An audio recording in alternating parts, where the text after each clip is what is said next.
My scriptures this morning, I have two passages for us today. The first passage will be from Leviticus 19, verses 35 through 37. Then I will have a second passage from the prophet Amos, chapter 8, verses 4 through 6. You know, I had an older preacher tell me one time, whenever the pastor preaches from Leviticus, you know you're in trouble. Well, yes.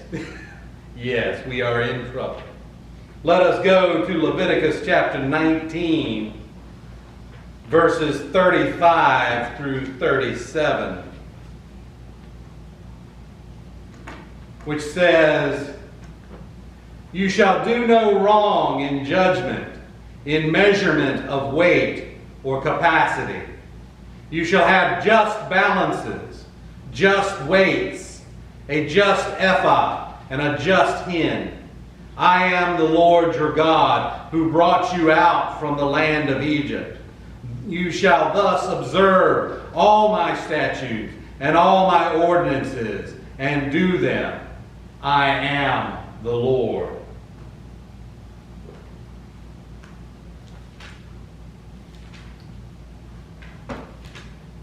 And then, Amos, chapter 8.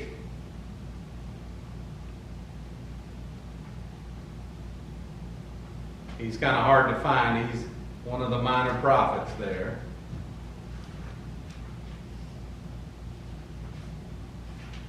Before Jonah, before Obadiah, Amos. Chapter 8, verses 4 through 6. "Hear this, you who trample the needy, to do away with the humble of the land, saying, when will the new moon be over, so that we may sell grain, and the Sabbath, that we may open the wheat market, to make the bushel smaller and the shekel bigger, and to cheat with dishonest scales, so as to buy the helpless for money and the needy for a pair of sandals, and that we may sell the refuge of the wheat." May the Lord bless the reading of his word.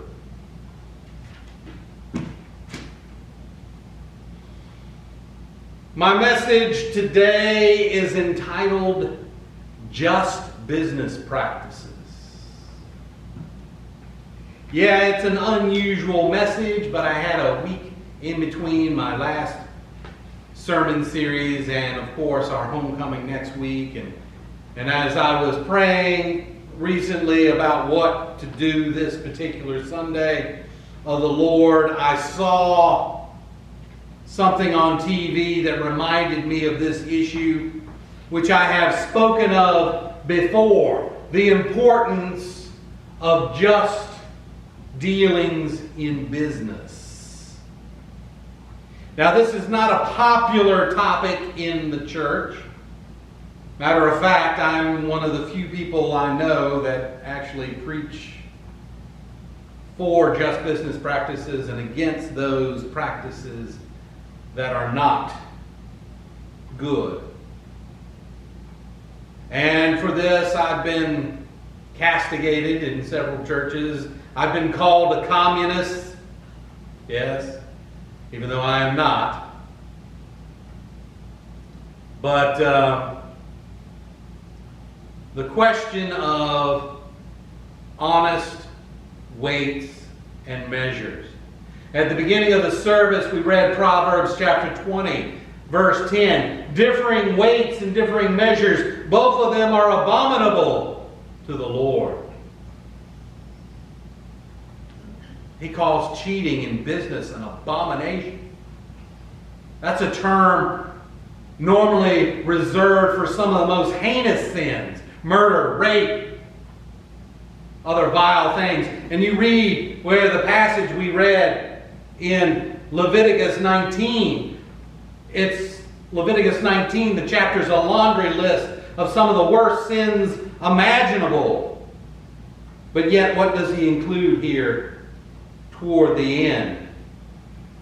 In verse 35, you shall do no wrong in judgment, in measurement of weight, of capacity. You shall have just balances, and a just ephah, and a just hin. Those are weights of weight and volume in the Hebrew society. In other words, when you say it's 7 pounds, and you sell something 7 pounds of grain, it better actually be 7 pounds. Okay? I want honesty in your business dealings. Imagine that. God considers this of equal importance of such other things, of some of the other heinous sins.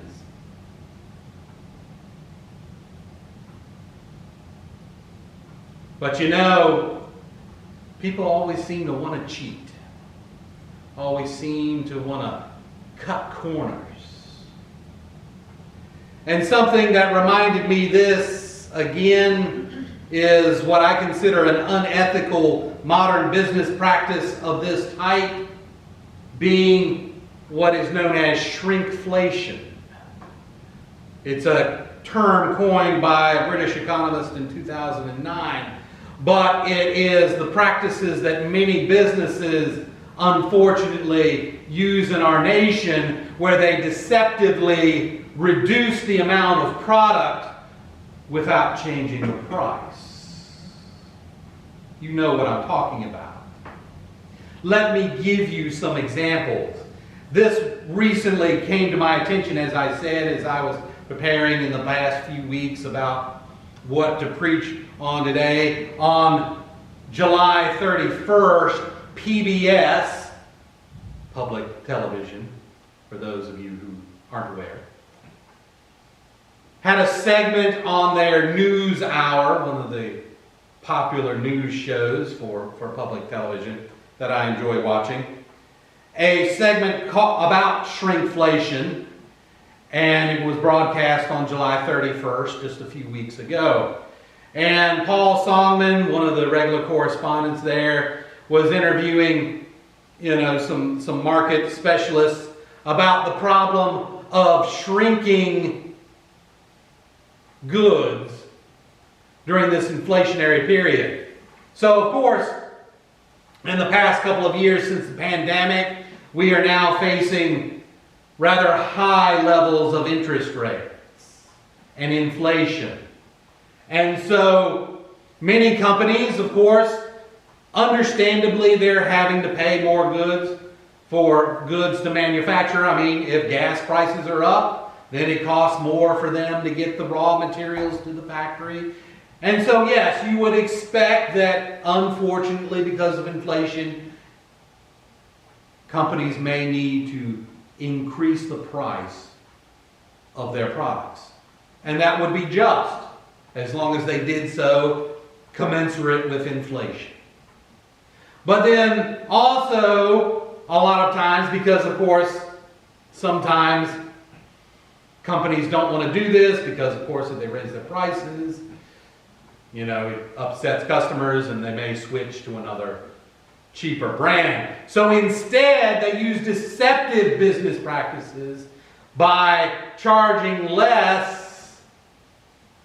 charging the same amount and providing you less product. This is dishonest weights and measures, as the Bible described. Let me give you a couple of the examples that were cited in this broadcast on PBS. For instance, a product I use, Angel Soft toilet paper. Recently, in this past year, went from 425 sheets per roll to its current 320 sheets per roll. But yet you look at the packaging and it's about the same size. Toilet paper companies have done this by increasing the size of the tube. And therefore the outside packaging is the same. but they're giving you fewer squares. Originally, the industry leader Charmin, 10 years ago, the standard was 650 sheets per roll in a Charmin. Now they're still the industry leader with 365 sheets. I guess they really don't want you to squeeze the Charmin. So yes, you're paying the same price or more and not getting as many squares. Ice cream. Remember when we used to go buy a half gallon of ice cream, which was the standard, half gallon, 1.89 liters? Then it went down to 1.75 quarts. Instead of a half gallon, you're getting a quart and 2/3 of a quart. Three-quarters of a quart. Or 1.66 liters. Now, currently, ice cream is 1.5 quarts. You're getting a quart and a half. For the same price you used to pay for a half gallon, 1.14. Dawn dishwashing liquid. Formerly, they had 7-ounce bottles. Now they have 6.5-ounce bottles. Post cereal. For instance, one example cited was the Honey Bunches of Oats. Honey Bunches of Oats used to be 14.5 ounces per box. Now it's 12 ounces per box. But the box is the same size. Folks, that's a 17% reduction. So that's 17% inflation. The current inflation rate, right, this month is 8, but even at its worst this year so far was 9. That's almost double the inflation rate. That's not increasing your price at a reasonable level. That's gouging the consumer. That is dishonest weights and measures. Gatorade. You used to always get your 32-ounce bottle of Gatorade. Now it's 28 ounces Gatorade. Bottle's the same height, but they shrunk the middle of the bottle. Company said, for better gripping while drinking. Excuse me, I'd like my 4 ounces back, and I can hold on to the bottle. Thank you. But you see, that's the worst part of it. And it shows that it's dishonest practice because they lie about what they're really doing. Folgers. Folgers, instant coffee. You put the big red thing of Folgers. Used to be 51 ounces. Now it's 43 ounces. The container's the same.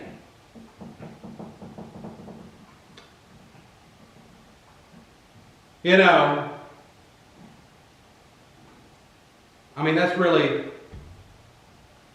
They deceptively try to rip you off by getting you to pay the same amount or more and giving you less stuff. This is the very thing that the Lord considers an abomination, and I dare say it's one of the reasons why our continued troubles of our nation, among our many other sins.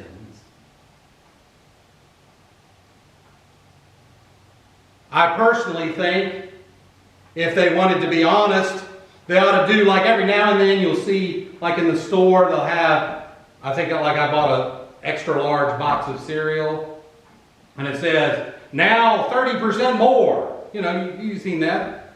I think if they're honest, they ought to say, Honey Bunches of Oats, now 17% less. At least then they'd be honest and practicing business justly. But no, they're dishonest. But of course, this isn't new. like all sins of mankind. They're not unique to our time period. But yet again, let me read you Amos the prophet again. Some like 2,400 years ago. Hear this, you who trample the needy and do away with the humble land, and say. So this is what Amos is saying. This is what the sinner people are saying. They're saying, when will the new moon be over, so that we may sell grain, and the Sabbath, that we may open the wheat market? Well, we don't want to be closed for the holiday, God. We want to be open and make business. We want to be open 7 days a week, 24/7. Make the little people keep working to keep making us money. You know? There's a Sabbath for a reason. Because God has built it into creation saying, yeah, you need to work hard and do this, but I also want you to rest a little bit too, because that's how I made you. Why do you think Chick-fil-A is blessed as a company? And it's one of the #1 fast food chains in America? Because they've honored God by saying, you know what, we're going to be closed 1 day a week. So us and our employees can rest. And I think God has blessed them because of that. Verse 5, to make the bushel smaller and the shekel bigger. Yeah, you're paying that same price for a bushel, but you're not getting a whole bushel. You know, just like you're not getting 14 ounces of honey bunches of oats anymore. Or only 12 ounces. I mean, you know, that's a direct correlation, folks. We can't not say that this, what the companies are doing, is not exactly what God is condemning here. To make the bushel smaller and the shekel bigger. The shekel was a coin or weight in money. And let's say you go to the bank and you want to exchange your raw gold for shekels. Well, they're clipping a little bit of that shekel off and charging you the full weight in gold. And you're getting a devalued coin. Let's say, like if you went to the bank to get you $10, and they said, okay, pay us 25 cents, we'll give you $10. You know. So you actually, you know, that's the money changers, you know. Jesus was not too kind to them in the temple. And also the other problem with that whole thing, you may remember when Jesus came into Jerusalem and they had money changers who supposedly were cheating the people, you know, not giving them fair exchange. Then they were selling the doves and other sacrificial animals out in the court of Gentiles, where the Gentile people were supposed to be worshiping God. You know, it would be like if our little foyer there, you had somebody set up a table selling lemonade, and poor Frank couldn't get in to the service on time because he had to go walk around the guy selling lemonade in the foyer, and then he'd be really late to try to worship because there's somebody selling lemonade in there. And so Jesus was like really upset, came in, flipped over all the tables, grabbed a whip and started driving them out, chased them all out of the temple. And he said, my house will be a house of prayer, but you've turned it into a den of thieves. Now, it's not that buying or selling of sacrificial animals was bad, because people needed animals to sacrifice at the temple. And it was actually real convenient for people who were traveling. Let's say you were up from Nazareth, which is in northern Israel, and you had to go down to Jerusalem to make your annual sacrifice at the temple. Well, it was a lot easier to just walk down to Jerusalem and buy a sheep than to haul a sheep from Jerusalem. Amen? Haul a sheep from Nazareth. So it was really a benefit to the people in that regard. But they didn't have to do it in the temple. They could have done that out in the market. You could have bought your, sheep at the shopping center instead of in the church building. But again, makes the bushel smaller and the shekel bigger, and cheat with dishonest scales. Whoops, my thumb was on that scale.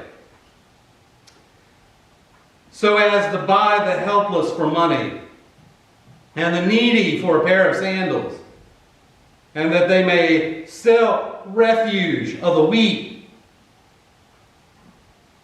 In modern day, we call that filler. Putting extra products in your hot dogs so there ain't quite as much meat, Yeah, we do that too. Yeah, so they used to sell the wheat flour. Oh, and we didn't get all the chaff out, so probably about that 10-pound bag of wheat, there's probably like a pound of straw in there. Yeah, ripping the people off. Ripping the people off.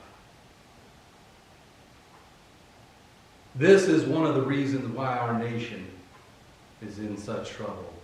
Because God calls it an abomination. And His judgment is sure. You want to be scared? Read the rest of Amos, where he tells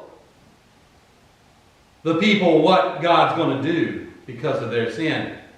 Listen to just the very next verse. The Lord has sworn by the pride of Jacob, indeed, I will never forget any of their deeds.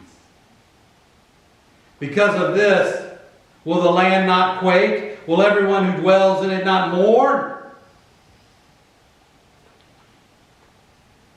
Yeah.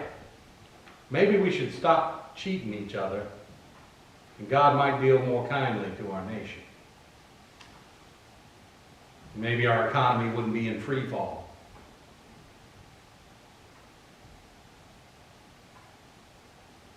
It's only God's mercy that spares us from utter ruin. Read His judgment. He does not take kindly to cheats and swindlers. That is the good news, but also a warning from the Lord. Thanks be to God. We're going to sing a hymn of invitation and response today. Hymn number 200. Grace greater than our sin. Thank the Lord. His grace is greater than our sin. Let us stand and sing the first and last verse of hymn